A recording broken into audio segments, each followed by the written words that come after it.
देखिए हमारी बात समझने की कोशिश कीजिए, हमारा पैसा बाकी है आपसे। भाई साहब, अच्छा हो आप लोग आ गए। मैं बहन जी को यही समझा रहा था कि आपके बेटे अक्षय ने जो हमसे कर्जा लिया है वो अब लौटा दीजिए, और वो भी सूद समेत। देखिए भाई साहब, आप हमारे हालात तो जानते ही हैं। इस वक्त जरा ये हमें दुख है आपके बेटे की मौत का, पर हम अपना नुकसान भी तो नहीं करा सकते ना। हमने वैसे ही 15 दिन का नोटिस दे रखा था, अब और वक्त नहीं दे सकते। देखिए अगर थोड़ी सी मोहलत और दे देते तो अच्छा होता। देखिए आपका बेटा तो अब लौट के आएगा नहीं, लेकिन उसका लिया हुआ कर्ज तो आपको उतारना ही पड़ेगा। और अगर आप लोग कर्ज नहीं उतार पाए तो हमें मजबूरन आपका घर और आपकी दुकान नीलाम करके कर्जे की रकम वसूलनी पड़ेगी। ना ना ना भाई साहब, हम इस बात की नौबत ही नहीं आने देंगे। आप बस हमें थोड़ी मोहलत दे दीजिए, हम जितनी जल्दी हो सके। मेरी कंपनी जानकी फाइनेंस आपका कर्जा चुका देगी। मैं कल सुबह ही अपने मैनेजर से बात करके आपकी बात करवाता हूं। आपके सारे पेमेंट्स क्लियर हो जाएंगे। मुंशी काका, काकी अंकल, आप लोग फिक्र मत कीजिए कि हमें आपका बेटा नहीं।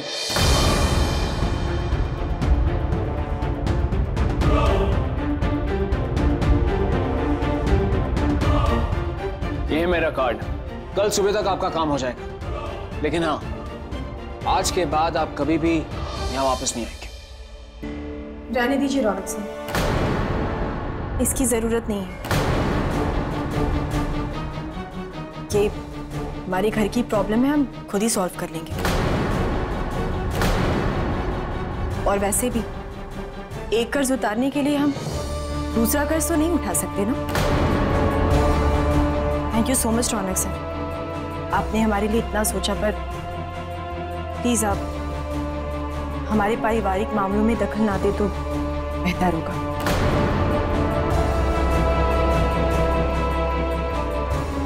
बहन जी, आप लोग इतने वक्त में पैसे नहीं चुका पाए, अब कहां से लाएंगे? आपको पता है ना, अगर वक्त पे पैसे नहीं मिले तो उसका अंजाम क्या होगा?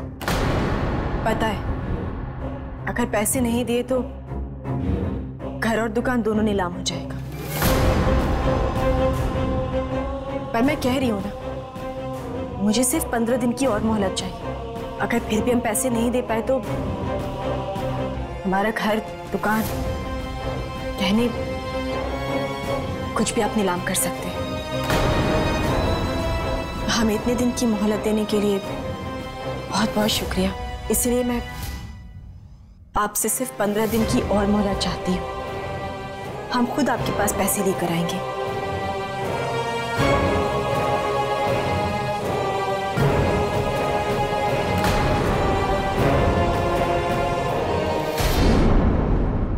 काजल, काजल प्लीज समझने की प्लीज प्लीज मुझे शर्मिंदा मत कीजिए। मैंने कहा ना, मैं मैनेज कर लूंगी। लेकिन कैसे काजल? तुम्हें कोई अंदाजा भी है कि क्या हो सकता है? बहुत बड़ी रकम उधार ली है अक्षय, इतना आसान होने वाला नहीं है। लेकिन मैं हूं ना, मैं अक्षय की जगह पर। सॉरी सर, अक्षय की जगह कोई भी नहीं है। ना ही कोई था और ना ही कभी कोई होगा। मेरे और मेरे परिवार के लिए अक्षय की जगह कोई भी नहीं ले सकता। मैं वो जगह लेना भी नहीं चाहता। फिर भी मेरा रिश्ता इस घर से और इन घर वालों से जुड़ा हुआ। मैं इनका बेटा नहीं, पर बेटा जैसा जरूर हूं। मुंशी काका और काकी ने मुझे अपने बेटे जैसा ही पाला है, इसलिए उनकी हर तकलीफ मेरी तकलीफ है और उसे बांटना मेरा फर्ज है।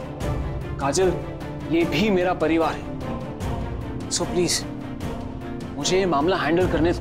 रौनक साहब प्लीज, आप इस घर के बेटे जैसे होंगे, पर मैं इस घर की बहू, इसीलिए कह रही हूं हम मैनेज कर लेंगे। और इसके पहले भी कई परेशानियां आई हैं, कई तकलीफें आई हैं। हमने साथ मिलकर हर तकलीफ से लड़ाई की है और जीते भी। तुम समझती क्यों नहीं हो काजल? क्या समझू मैं रौनक साहब? और क्यों? पिछले 5 साल से तो हम ऐसे ही जी रहे हैं ना, इन्हीं तकलीफों के साथ, इन्हीं परेशानियों के साथ। तब तो आपको एक पल के लिए भी हमारा ख्याल नहीं आया, नहीं आया ना? फिर आज क्यों? इसीलिए कि आज मेरे पति मेरे साथ नहीं। अक्षय आपसे माफी मांगते मांगते अपनी जान खो बैठे और आपने उनकी एक नहीं सुनी, और जब सुनी तब तक बहुत देर हो चुकी थी।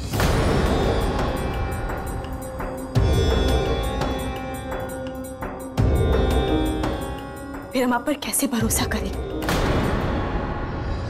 दया आ रही है हम पे, तरस आ रहा है हमारी हालात पे।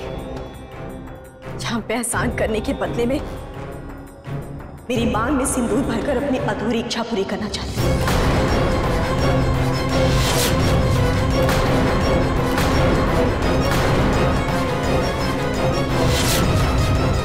क्या रौनक भैया की शादी? अचानक शादी? लेकिन दीदी लड़की कौन है? कुछ तो बताइए हमें। अपनी मुनमुन। मुझे नहीं लगता है इस घर को या रौनक को उससे बेहतर कोई और समझ सकता है।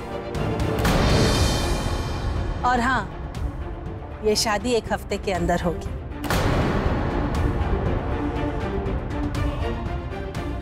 क्या बात है विधि, कोई प्रॉब्लम है तुम्हें? नहीं दीदी, आपने सोचा है तो कुछ अच्छा ही सोचा होगा। लेकिन क्या?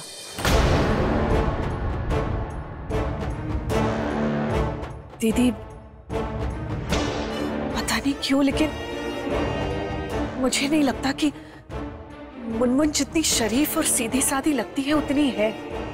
मुनमुन कामिनी की बेटी है विधि, बचपन से जानती हूं मैं उसे।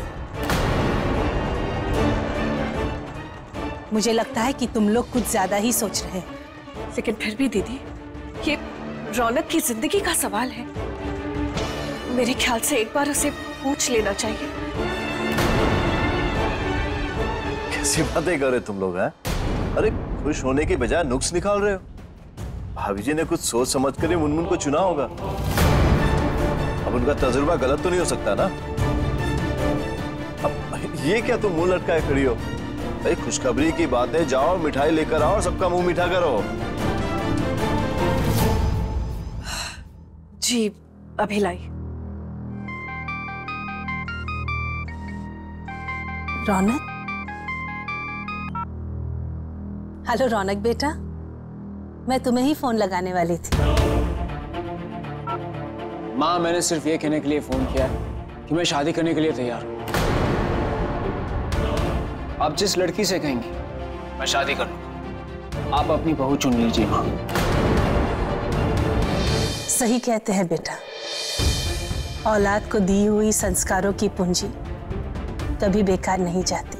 मुझे भरोसा था रौनक कि तू मेरी बात कभी नहीं डालेगा, इसीलिए तेरे लिए सबसे अच्छी लड़की चुनी है मैंने।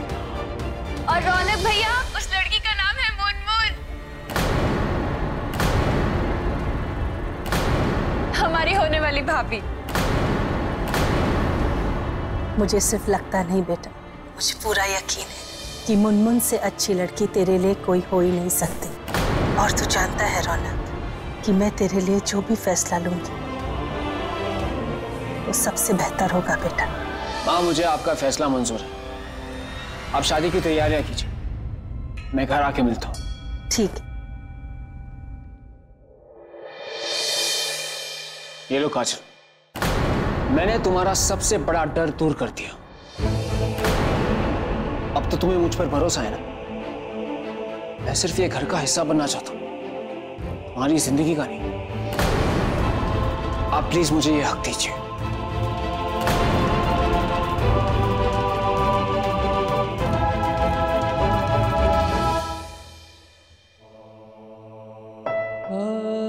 उस दिन हॉस्पिटल में जो कुछ भी हुआ वो सब मैंने सिर्फ इसलिए किया ताकि अक्षय को उस सब से खुशी हो। अपनी नफरत से मैंने उसे बहुत दुख दिया। सोचा कम से कम जाते हुए मैं उसे कोई दर्द ना दूं।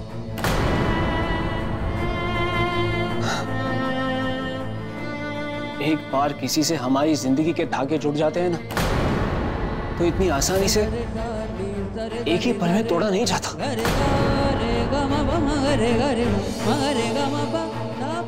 जितनी नफरत मैं अक्षय से करता था, उससे कहीं ज्यादा प्यार किया है उसको। उससे नाराज था, उससे मुंह मोड़ लिया था मैंने, लेकिन मैंने कभी ये सोचा भी नहीं था कि वो इस तरह मुझे अकेला छोड़कर चला जाएगा।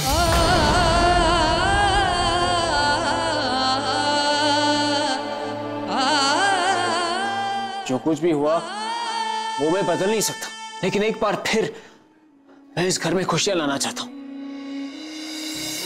आपके हंसते मुस्कुराते चेहरों में ही अक्षय की सबसे बड़ी खुशी थी।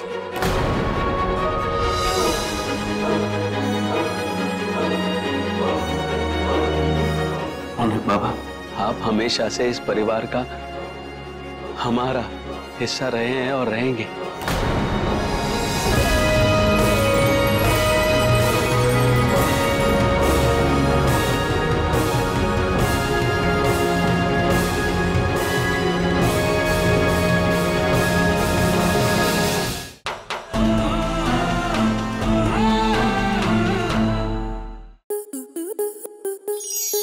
स्टार प्लस के YouTube पेज पर आने के लिए आपका धन्यवाद।